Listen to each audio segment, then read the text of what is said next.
Time Trekker, Volume 1. This is a story from many years ago. After the evening banquet, Miss Aviva, who today would be Lady Ninonin, was as always theatrically grousing to us about the all-too-swift march of science. Though her grasp on engineering is even less firm than her knowledge of Watasumi's island's soil quality, and of course she knows nothing about the latter either, but self-proclaimed interest in engineering was in vogue amongst some of the ladies and gentlemen at the time. Our ancestors had already conquered this land thousands of years ago, she said as she cleared her throat, twirling her jade-plumed and blue gem-encrusted folding fan while endeavoring in vain to wear a visage of despondency. And a few hundred years ago, they conquered the oceans with ease using their new diving equipment. Today, some noble young folk have suddenly got it in their heads to use a so-termed gravimeter to break free from the earth's shackles and conquer the skies. And surely, I fear, their dream may yet become reality in the near future. Indeed, it is just as you say. Humans. What a mighty and energetic species with such great wisdom. No matter the circumstances, humans ever seek to change their living conditions with unimaginable passion. The Steambird editor immediately opinioned. In truth, when it comes to mechanical engineering and in theory, humanity is already on par with the Creator. They have conquered most of the natural world, and by their will, they can shape this world anew.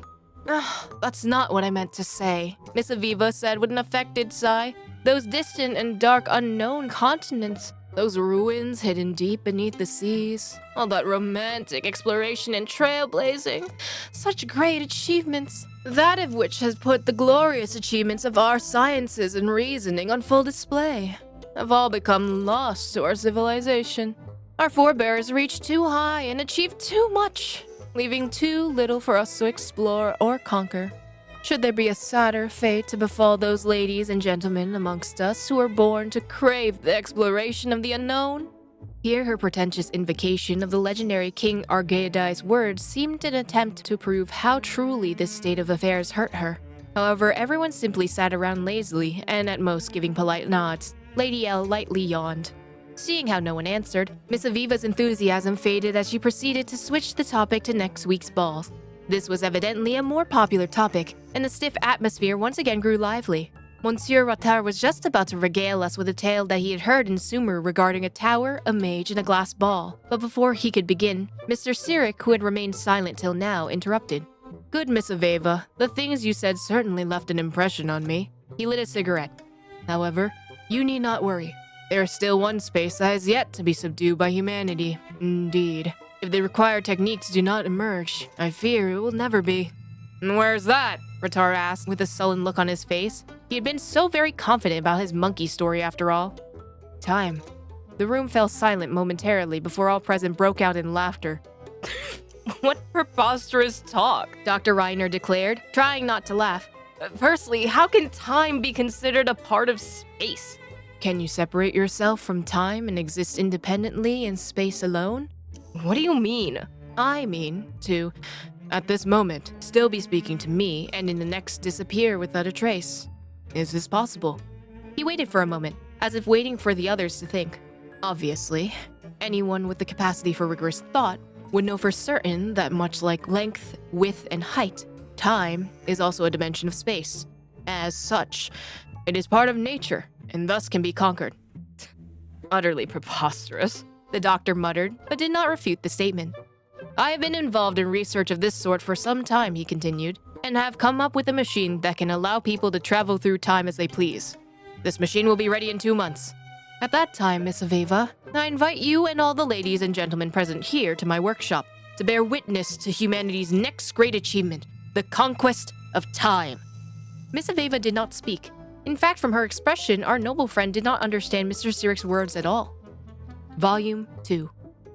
2 months later, we, the Steambird editor, the doctor, Mr. Revilo Oliver, and others who attended that evening banquet came to Sirik's workshop as agreed. Miss Aviva was not there, for she had never much interest in such things, but instead found more meaning in attending a social ball at Salon Caritat. Surprisingly, Sirik had grown older and much more frail in just 2 months. In the dim light of the lamp, his once enthusiastic, arrogant expression had hardened into something indifferent and solemn, almost like the emaciated ascetics of Sumeru. He welcomed us to take our seats, speaking in a calm tone. Well then, how is your plan to conquer time progressing? The Steambird editor asked directly. Where is the time machine you spoke of?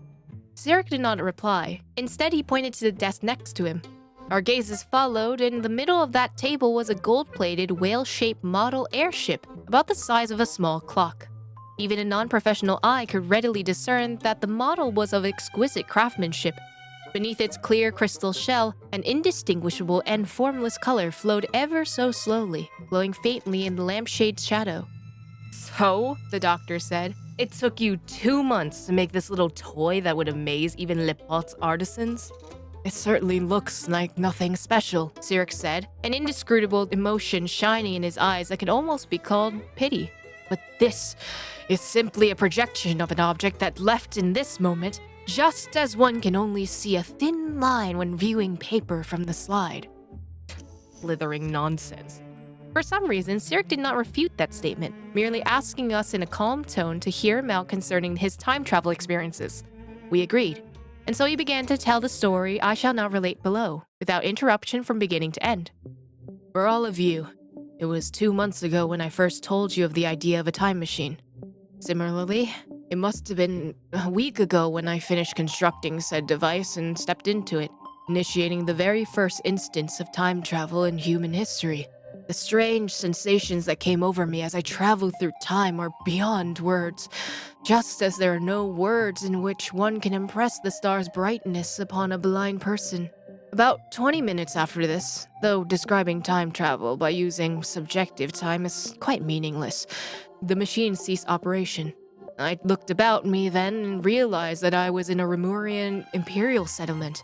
The grand temples and arenas carved of titanic stone would make the opera replicas hang its head in shame, while the creations of Elan Guillotine would be little more than a child's wind-up toy before towering Remurian golems. Just as I was beside myself in awe, a few patrolling troops discovered me. Seeing my strange style of dress, they took me to be a spy for the barbarian tribes. They seized me, naming me a lonely slave and degenerate believer in false god, and threatened to throw me into a deep cistern to feed the vipers. Fortunately, the local Edile, later I found out that her name was Aidi Anavana, realized that my identity was anything but ordinary, and had me sent before her. She endured my calamitous grammar and catastrophic accent. At the time, I could not even pronounce Remuria, with it coming out something more akin to a Muya. While asking me many questions which I answered truthfully, quickly she accepted the fact that I was from the future, and showed me a stone slate that the slaves had recently dug up. Volume 3. The slate was a perfect square, each line and column engraved with 7 symmetrical sequences of symbols. These were not in Remurian script, but rather the characters we use today. Regardless of the manner in which the text was read, or the order or direction, the information within the text did not change. It was an elaborate riddle involving dogs, pastures, cyan finches, and summer rains. The summer rains, the song of the roses, a rishbal and tiger stripes, and the ordered pattern of rocks. Despite my longtime love of wordplay games, this endless cycle of riddles made me terribly dizzy. For some reason, I knew that I must solve it no matter the price. I spent half a year doing so alongside Aida, and it turns out the key to deciphering it lay with the name of a slave now 30 years dead. And while the answer was a date, set several hundred years after the Empire's fall. I bade Aida farewell and stepped back upon the time machine, forwarding myself to that date in hopes of finding the secret behind that stone slate. There I met several Marchase hunters, and they showed me another stone slate, which again had 49 mirrored characters on it that formed another riddle. Again, the answer was a date, one set in a future still further off. Following these stone slates' directions, I crisscrossed the fabric of past and future, shuttling back and forth 13 times. Each stone slate's riddle was trickier than the last.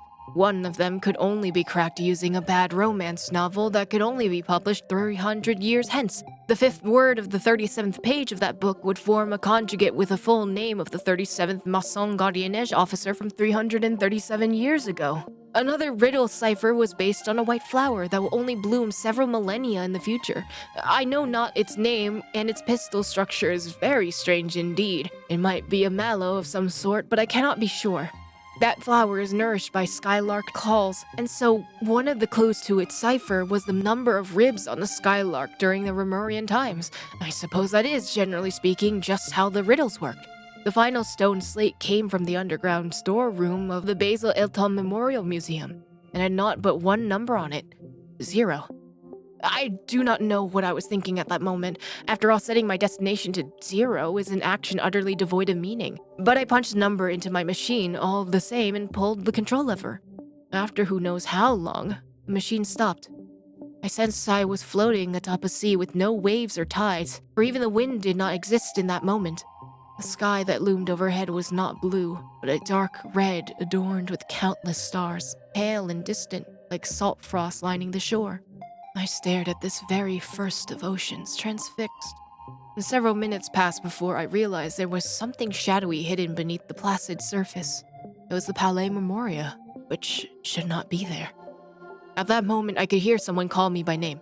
"Nevin Sirik," the voice called. I turned and it was like looking into a mirror. A man, identical to myself, looking at me dead in the eye, just as I did to him. "Nevin Sirik," he continued, "you wish to conquer time. No one can do that. It was you who left those riddles behind. It was you who left those riddles behind," he repeated my question, as if it was an answer. "Those riddles are part of time, and every matching symbol is time itself. So the final answer to the riddle of time is 0. 0 is not the answer. Instead, it is another mystery, for the answer cannot be found in the riddle," he said. "The answer to time's riddle is a mirror. Or perhaps I should say that this is the answer that is the simplest to comprehend. When two mirrors face each other, time is the infinite reflection of the light therein. Countless diverging, converging, and parallel lights form the illusion we call time. There is no past or future, for the past is the future. As you stand here at moment 0 and look forward along the gap between the two mirrors, all beams of light fall along the same plane, and not one may escape. The POwl Memoria has already sunk long before it was ever built, and the sunken POwl will be raised anew.